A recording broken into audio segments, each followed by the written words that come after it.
It's a good morning to you. Welcome to Asakhe Online. My name is Matebelele, and this is the program Fix My City, where we talk about issues to do with service delivery and also a lot of things that happen in our city. You know, there are so many problems, and I think these days there are lots of problems in our cities.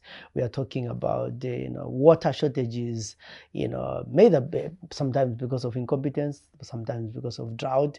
We are talking about the land. Land has become so political in Zimbabwe. Either you have it or you don't. But sometimes you have your land, then they discover gold. Now you have to move. So there are a lot of things that are happening. There is a lot of settlements that are legal and illegal, but also there is a lot of human rights abuses that happen around the issue of land. In this program, we've talked a lot about how chiefs or headmen or traditional leaders sometimes just sell the land illegally. And I find that a lot of people who are in the diaspora sometimes pay a lot of money and never get the land. So in this program, we'll be talking about land and land and land and rights. This is the program that is brought to you by the Community Alliance for Human Settlement in Zimbabwe.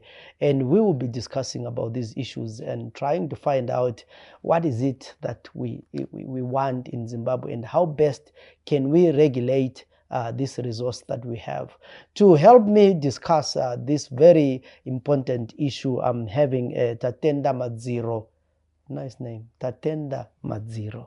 She is the advocacy manager at the Community Alliance for Human Settlement. I have Abigail Siziba. She is the programs officer at Bupra. Then, of course, Kumbulan Maposa. Of course, everyone knows Kumbulan Maposa because he's always passionate about these issues. He is from the Matebelele Land Institute for Human Rights as the director. So join us as we discuss. Maybe to start with, Tatenda, can you briefly tell us what your organization is all about? Thank you so much. So the Community Alliance for Human Settlements in Zimbabwe is a local civil society organization that was established in 2016, mainly to advocate for safe human migration, secure settlements, and access to productive resources like land. It works with community-based organizations, it works with residents association, and informal settlements, residents across mining areas, the 10 provinces of Zimbabwe. And it also responds to socio-economic, civic, and political climate in Zimbabwe, aiming to influence national laws and policies for equitable access to land. So are you a local organization? Are you a national organization? In which areas? Where do you work? We work across all the 10 provinces in Zimbabwe. We can't really say we are local, but we are growing to be working in all the 10 provinces of Zimbabwe as per need. But currently we have been working in Mashonaland Central, Manicaland, and Mashonaland East. I think this is the organization that we need right now when we are talking about land issues and land uses. And what is interesting is that you are launching, or you have this good idea, which is the Community Land Protection Guide. I think that's what Zimbabwe needs now.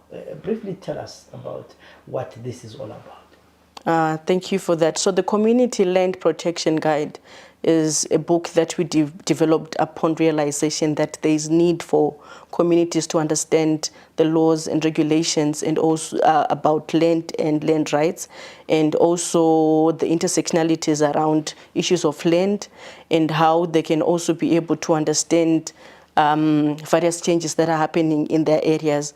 If there are demolitions, what is the basis of that demolition? If there are arbitrary evictions, what is the basis of that arbitrary evictions, and what are the guiding laws? And also so that they may also understand the different gaps in our laws, and also what the Constitution and other acts that are guiding the issues of land also say regarding to land, and also how they can also fit in terms of if they want to litigate some of the issues that happen in their communities, and also advocate for issues that are happening in their communities. So this is a handbook that they can actually give reference to if they have issues that are happening in their communities. So it is more of a guiding framework if they want to understand what the Rural District Councils Act say, they can actually refer to it. If they want to understand what the Constitution say about demolitions or evictions or anything that is happening in their land, they can actually open and refer to. So this is a simplified version of the guiding laws that guide land.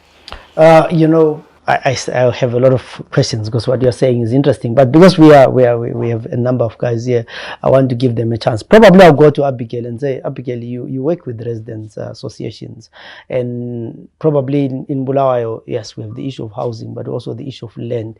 What are the issues that come up when it comes to land use in Bulawayo and surrounding areas?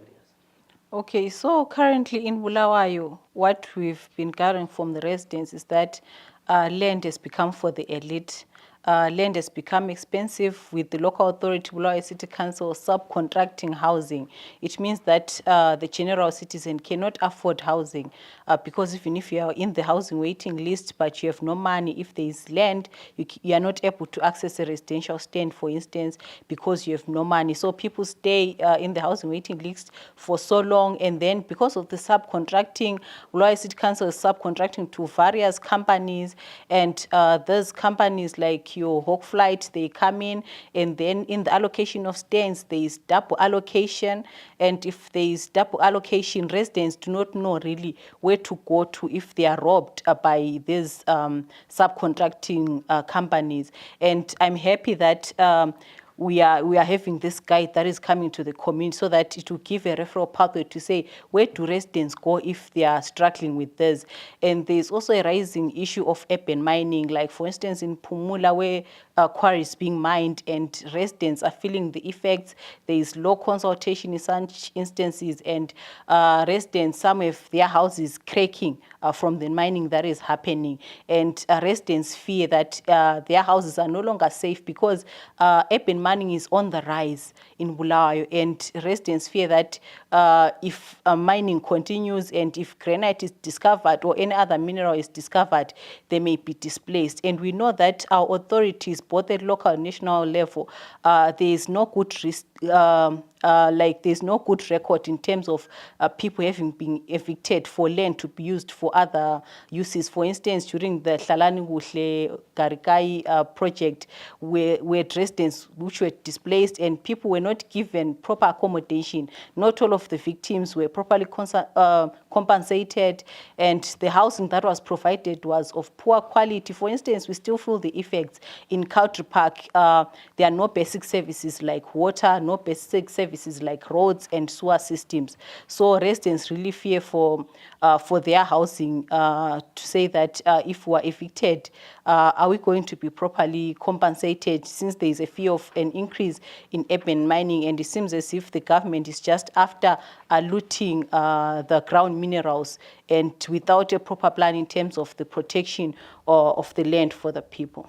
You're pouring out.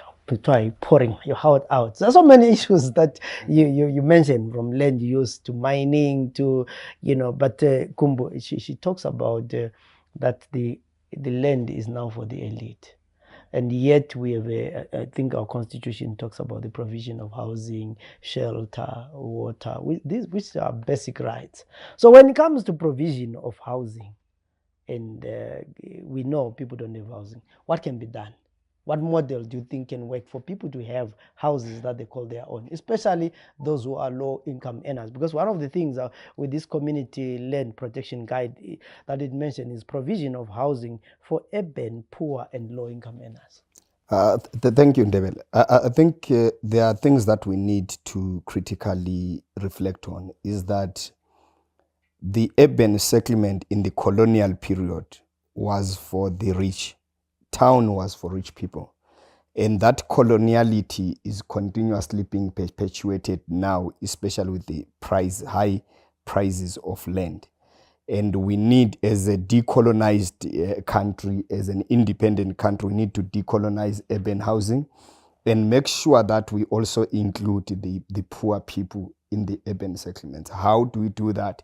We need to create financing models for access to housing, which also cater for the low income earners, which also cater for everyone. and that this can be done through creative or innovative financing, where our local authorities or our government can come into contracts with financing institutions for long-term repayment methods. If you go back to the history of, especially of the city in Bulawayo, that's how my father got his house.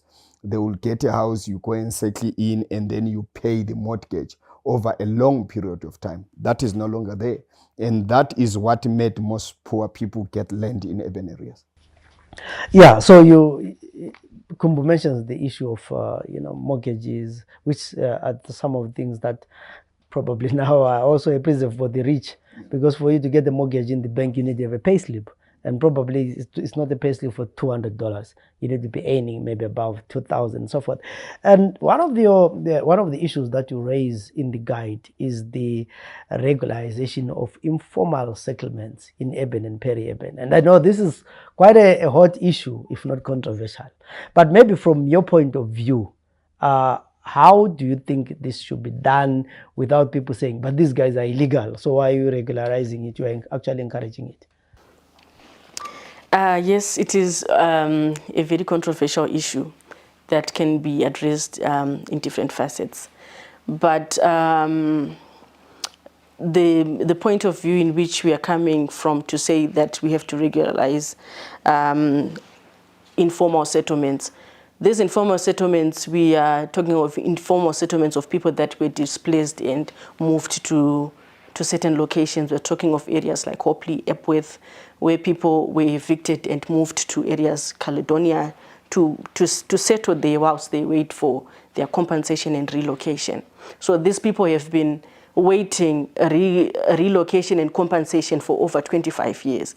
And we are saying, how long will they have to wait for their compensation? How long will they have to wait for their regularization? And whilst they are waiting, there are issues that are also arising in it. We have in Epworth where now they want to then service roads, create sewer systems, and now they are demolishing houses in order to pave way for this. So if these areas are not regularized or formalized, what does that then mean? Are they going to continue to demolish houses that are still pending 25 years? What kind of mechanism does council need in order to create a map to say these are houses, this is where social service will be, such that at least people do not have to spend over 25 years. These are more than 2 generations, if you want to then put it that way. If it was bought by my father, you should be let by now. Then who would then be able to be held accountable for the land and to take ownership of it? So that's where we are coming from, to say, if they do not regulate, if they want to formalize it, let them formalize it, at least with a certain period of time, such that people also have to plan for their lives and also build for the next generation, other than for people just to be hanging, waiting formalization, waiting regularization for over a long period of time. And when they want to demolish, and they do not give you ample time to say you have to move to another place because we had not aligned such road to be on whatever road. So that's where the basis that we're coming from. If they are not regular settlements, let them tell them whilst there's still time and they've not built formal houses. So still on the issue of, let's say, even we're talking about Epworth, I might not be having a lot of information, but what I know and I remember very well is that last year during elections, there were title deeds that were handed out. Mm-hmm. Do those people pay rent? And if they do, to who? Oh, yes. So last year towards election, there was the presidential title deed scheme that gave over 265 title deeds on the day. And they're anticipating to give 18,000 by the end of this year. So, and they've actually built an office to facilitate the provision of title deeds as we speak. And the criteria in which people are going to get title deeds is not yet clear from the informal researches that we've done for people that are in Epworth, and I can't really speak to it in terms of what are the demands. But they are also then trying to pave way for creation of social services, the roads. And they're trying to create roads even through people's houses. And people are having to be moved to other areas. So hold and on. There's no... If they say the road will pass here, and it happens to be a house, you don't get a title deed, you move. Yes, you have to move. And so far, the criteria that they are using is that if she had a piece of land, then I'm going to be moved to her piece of land such that we then subdivide it so that we can accommodate the both of us. Yeah. So that's where the problem is, where, yes, we want to fight for regularization and formalization, but shouldn't there be a guiding framework such that this is done in a way that does not compromise the already compromised settlement? I think what she mentions is almost like Hlalani Buhle in Country Park. And do you see any similarities in that? Yes, I think it's similar because I remember in Country Park there were houses back then that were said that when because the operation Hlalani Kuhle was then done where there was involvement of soldiers, where the council was not involved in certain instances, and then council then came in later to say these are improper housing because there are no services. In an attempt to try and provide the services, they discovered that some of the houses were built on top of rocky areas where they could not then dig sewer pipes and water pipes, and then there was a need to then demolish other houses again to ensure that they provide those services. So it's a similar case. And I think she also mentioned that there was a presidential scheme to give title deeds, and in that instance it's like there are parallel structures, whereas we know that housing is almost solely a local authority job, that the local authority should be fully involved, because if the local authority was involved from the first place, they would have known that this area cannot be settled in terms of the rocky areas. And even because town planning, there's also a challenge of town planning that's coming up in the parallel structures, to say there's a government, there's a local authority, there's need to be a unity there to ensure that we avoid recycling and then having to evict in resettlements, because we are creating a problem while trying to solve another one, so it will continually perpetuate. You know, I'm a patriotic Zimbabwean, so I'll not ask some issues, but I find it interesting that local council that ordinarily will give you a title deed, you end up getting it from the president. So does that mean that the service, you also get it from the president? Anyway, you don't need to answer that now. But Kumbu, okay, maybe just to comment on that. I remember with the issue of Hlalani Kuhle in Country Park, that's where we had issues whereby the local authority could not afford to provide some of the services, because we know that they provide the services from the money that they get from the sale of stands. If they do not sell the land, it would be difficult, they will be crippled, because where would they get the financing to then service? I actually wanted to ask you the question that Hlalani Kuhle City Council did not benefit from the land, but they are now supposed to offer service.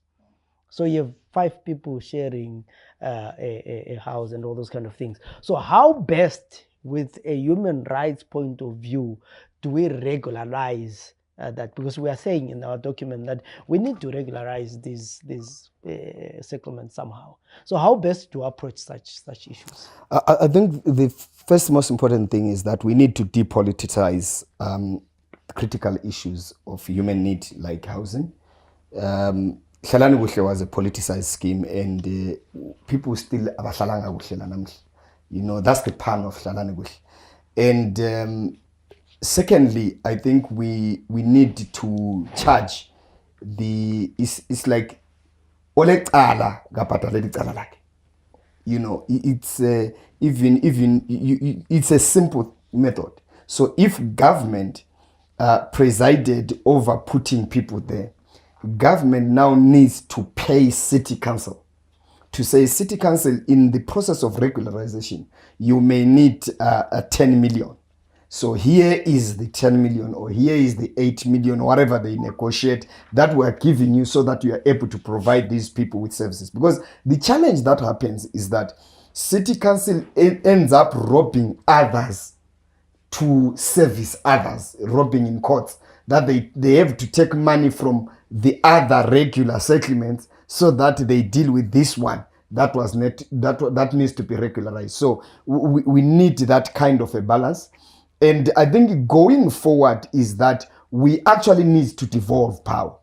I think that's the solution that we need. Let's devolve all that power and let's not see ourselves handling things that are outside the mandate. For instance, really, it becomes a problem. It's like you saying the president is issuing out birth certificates, for instance, and you ask yourself, what's the use of the office that was supposed to issue birth certificates? That means we have to close that office. Or you say a minister comes now and is the one issuing out birth certificate. But there is an office that should do that. So the office that should do that should be empowered to give or to offer the service in full. And how do you do that? You devolve the power. All the power for them to do that. Because if you don't, and then you see central government coming to overlap, it confirms the issue that we still are in a totally centralized system. There is no devolution. Yes, if you are just joining us, this is Fix My City, and today in our program, the program is brought to you by Community Alliance for Human Settlement in Zimbabwe, and we are talking about an interesting program that they've launched, the Community Land Protection Guide. I'd say in the land that we have, which is a resource that is finite. At some point, if we use all the land, we won't have it. But how do we handle the land properly to make sure that everyone who's as Zimbabwean gets their share of land, because we are all entitled to the land. So we all need land to circle. We all need land to farm if we are farmers. But how do we share this resource so that we don't have others, with more power or more money, having more land than those who are poor? So basically this discussion is about how do we have a situation whereby we use our land in a fair, transparent manner. You talk about, in this document, you talk about the security of tenure, that beneficiaries of land program in line with section 92 of the Constitution are supposed to have the security of tenure.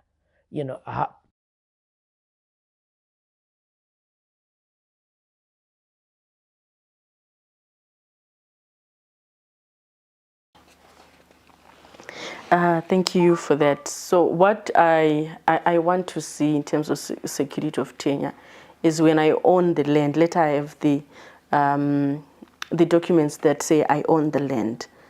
And if it has a time period, let it have a defined time period that I'm owning this land for this particular period.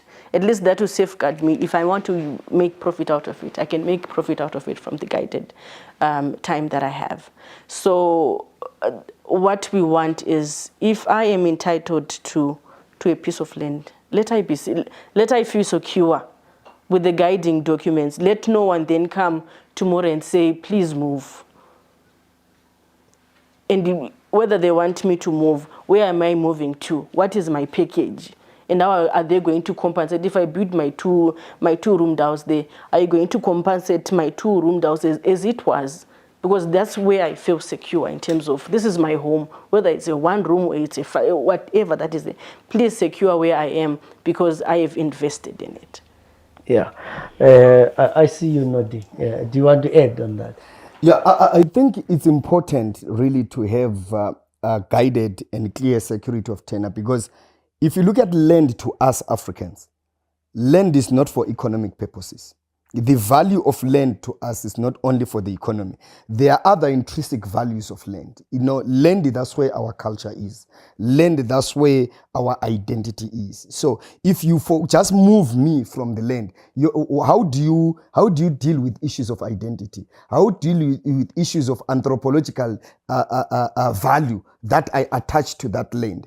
If you demolish my house, you have demolished my house. But how do you deal with the issues of my cultural and religious rituals that I do on this land? How deal with issues of my umbilical cord that is in this land? Do you move me with it also? Do you allow me to also move with that? Some people need to go and do a night vigil to tell their spirits or their ancestors or their God that we are moving from here where you are protecting us. But you just demolished and you are saying I should move. What time do I get to do that? And then later I see bad luck befalling me and you are not there. So I think the security of tenure then becomes critical there to also protect these other issues that are not economic, because it's easy for you to say you are giving me 3,000 or 5,000 or 20,000, but what do you give me for these other cultural, sentimental issues that I attach this land to? Esintwini kuthiwa akulandoda engelamuzi, kuthiwa yindoda enjani engelamuzi. Yeah. So then like, what kind of a man doesn't have a land? Because I guess it's also because of equal rights. It's about women as well. Yeah. So you wanted Yeah, so I wanted to add on that the issue of land tenure is really important right now, because like when I mentioned that housing is now very expensive in the urban areas, for instance, within the Bulawayo City Council. So people are now opting for peri-urban areas, and then they are moving to then settle in these peri-urban areas, which is where it's actually almost easier to get land there, but then there is no tenure for that land. So it's so most important right now, because most people are opting to move away from the city to these peri-urban areas, but there is no documentation of ownership for those areas, and people are living at risk of maybe later demolitions and evacuations. the amount of money that people have lost trying to get land in the peri-urban areas is so astonishing. Nyamandlovu, Ntabazinduna, all these areas, people are paying like 8,000 US dollars for a homestead. Then the headman sells you, then the next you hear he sold to 5 other people. And I know people have lost, 10,000, 20,000. Sometimes some have been cheated twice or thrice trying to get the land. So I wanted to ask you that, after this program, you get a lot of phone calls, people asking you whether you offer assistance in tenure of land, because people are looking for a land and they've been cheated. So besides telling us about the community land guide, what do you do if someone comes and says, I have a problem of land? What services do you offer? Thank you for that, but I just also allude to what you're saying, that yes, the issues of land tenure and the sub-book deals have caused a lot of commotions.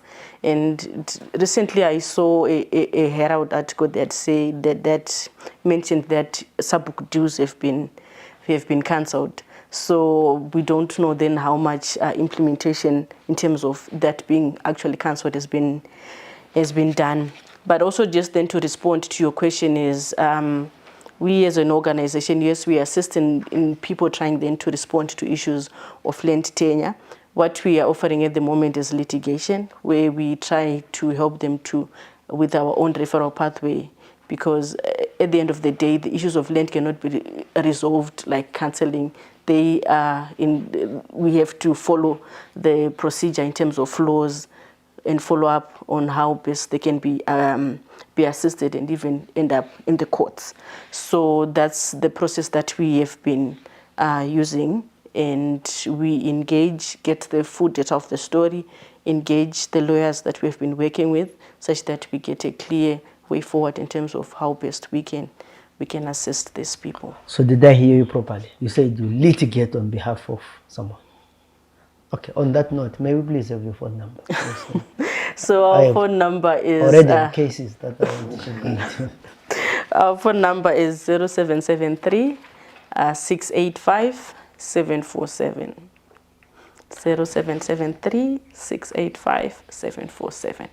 So I think if you are listening and you have a land issue, at least there is a point to start, that you can consult them and they can probably advise on, I forget you lost, or okay, let's try and get, the biggest problem is the sub-book deals that you're talking about. Because I know a WhatsApp group of 25 people that paid 8,000 each and they all lost the money.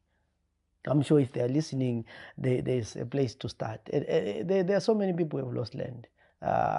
Just 2 weeks ago, I was talking to someone who paid 25,000 for a land that doesn't exist. So if you have any issues and maybe you need guidance, you can phone them, or the Community Alliance for Human Settlement on 0773 685 747. Probably they will help you there. We have talked a lot of issues, and the guide, what I found interesting with the guide, they said there's something that you mentioned: equitable access to natural resources by community. It sounds fair, but is it possible? It's possible. It's very possible. It starts with our political will to make sure that we have that equity. And also it entails models. They are already proven models that can ensure, equity, like the benefit sharing kind of schemes. They are part of the models that are used. But I think what is critical is that, especially in view of the issues of displacement, is that when you displace people where there was a natural resource and you put them somewhere, how do they benefit from that natural resource? For instance, let me give you an example. You construct a dam, for instance, Lake Waishangani, the natural resource there becomes your water. And then you want to move people 100 kilometers away from that resource. So that means these ones will not benefit. But those that were not moved are the ones that are going to benefit. Or there is a mine that is being set up here. You move the people that are close to the mine to 100 kilometers away. So it means those whose houses were not demolished or were not evicted are going to remain benefiting, and these ones are not going to benefit. Then the issue of equity doesn't fall. It falls off there. It's no longer there. So you need to put people close, but also devise a model that ensures that they continue also getting a value there. But beyond that, we always say, if people are living issues of cultural value, like their graves, like their sites and everything, let them get share value from their culture. Whatever is extracted there, we want a percentage, because at least that percentage would help us to rebuild in terms of our cultural assets and our cultural value. And at least it's a form of appreciating that you demolish something of us, of value to us, and you are paying us back. Abigail, you in your opening remarks, you alluded to the issue of councils subcontracting, and then probably the subcontracted person or partner not finishing off the job. And I remember that in Bulawayo, there are quite a number of houses, areas, I think Magwegwe, Chabalala, and other areas, where people have paid for stands. And 5 years down the line, council comes and say, no, that contractor we had an issue with, can you please top up? How do you think you can deal with such issues? I think those issues really need public interest litigation, because that's like purely stealing from the people. Because I've paid a full amount, for instance, $5,000 for my stands, and then you tell me to pay another 2,500 US dollars, and I'm paying for another stand, almost 50% payment for a stand that I already paid for. And councils need to be held accountable in that instance, because if they'd failed to service the stands by that time, and then now they want people to repay, it's purely stealing from the people, and that should not be accepted. They should be held to account to ensure that they provide that housing to the people without them paying anything, because they would have paid for those services, like double payment for those things. Maybe there comes an issue that Kumbu alluded to say maybe people are being punished for other areas where local authority needs to cover for someone else's mistake. So council should just stop stealing from the people. I think also there is need for a policy that, number one, let's have a thorough contractor capacity assessment system. Some of these contractors, they can't even buy a chicken. You even looking at them, you can tell this one can't even afford a pie set.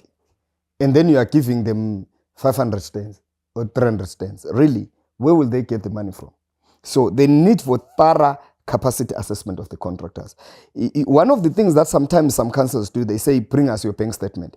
That bank statement should not be 2 months, should not be 3 months, should be 1 year or 2 years, so that we see that indeed you have the money that you have been having, you have the capacity. Number two, I think, is the issue to me of pre-sale.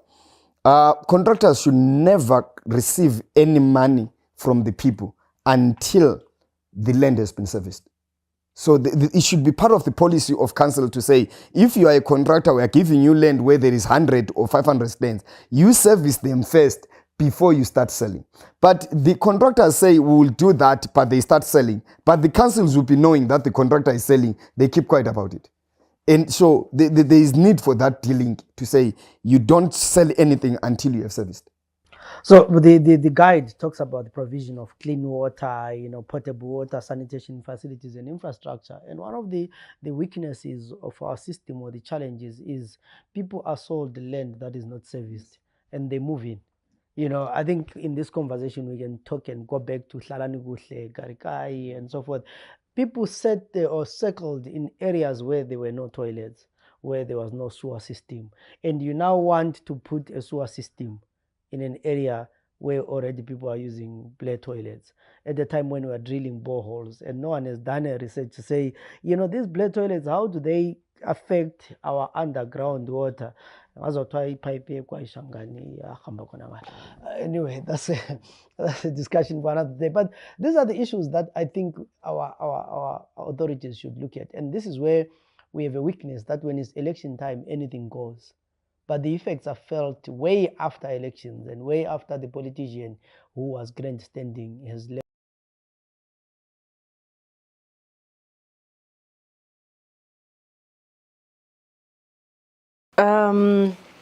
Probably just to also reiterate to what he has been saying in terms of what council must do. I totally agree with what he said. What he's saying, that council should be able to regulate in terms of their policies, such that they come with something that is very solid.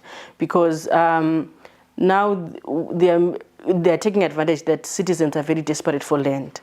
And the desperation for land for citizens has caused them more than what they should be facing. And in terms of now that they're desperate, they're also given snippets or they're being sweet-talked with some things that are not long-term. For instance, during the elections, we saw multiple drilling of boreholes to say we are providing you safe and potable water. But these boreholes needs to be serviced. Was it not going to be ideal if they were going to be using proper water source like what our old Zimwa used to do, such that at least people have water like what it was back in the days, other than drilling 5 boreholes in a 10-kilometer peg? Is that sustainable? And even if you want to go back and look at all those boreholes that were drilled in 2023, how many of them are still working? So we need sustainable sources of water, and we also need sustainable planning in terms of what is it, the planning that they're doing today, can it sustain us in the next 10 years? And is there any mechanism in terms of who will be servicing these boreholes? Yes, you have drilled. We are happy that we have water for the next 10 days or 12 or even a day. You never know.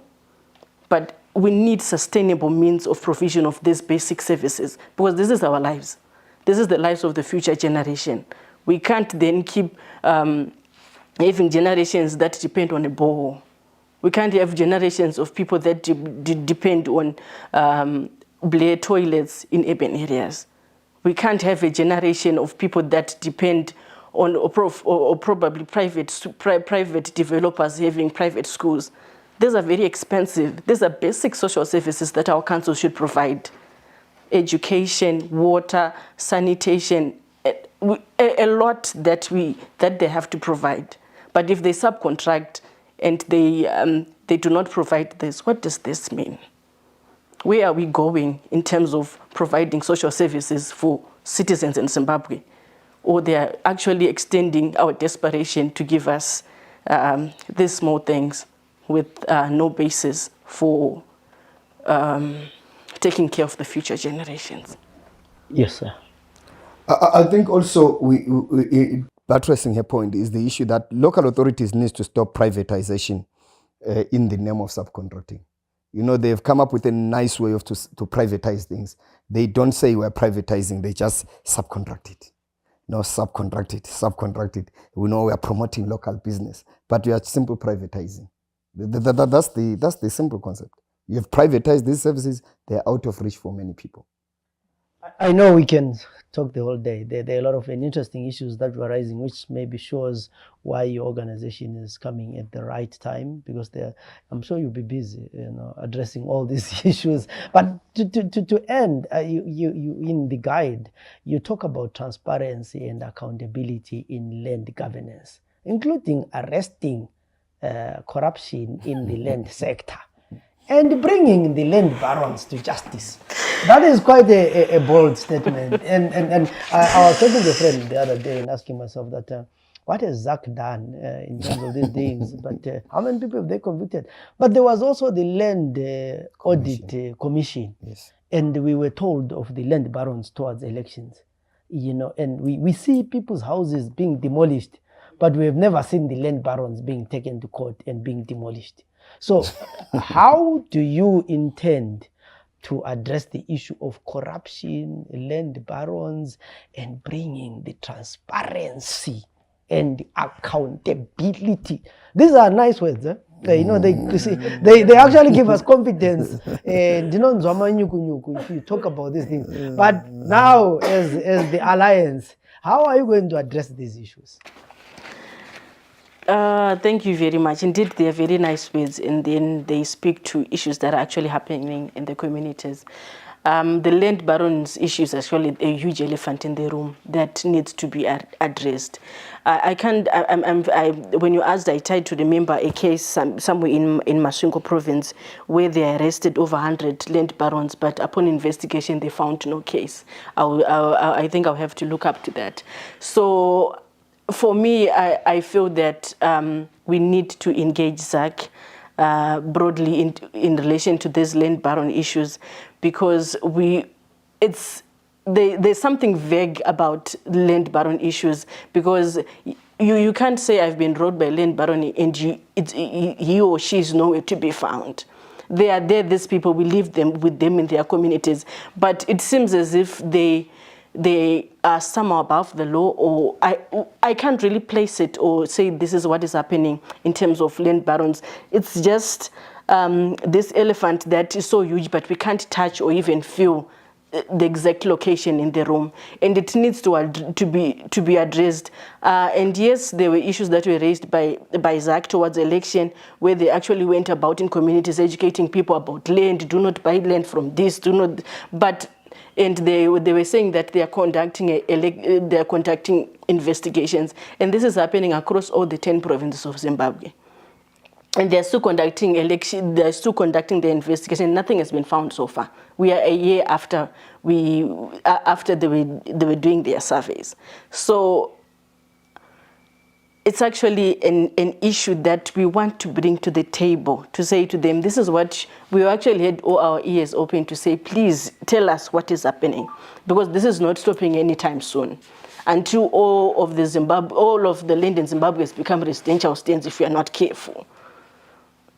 So it is really our wish that our engagement with these stakeholders that are part of this case be able to respond to various questions that we also have as an organization, because we have had these cases. But when we also try to approach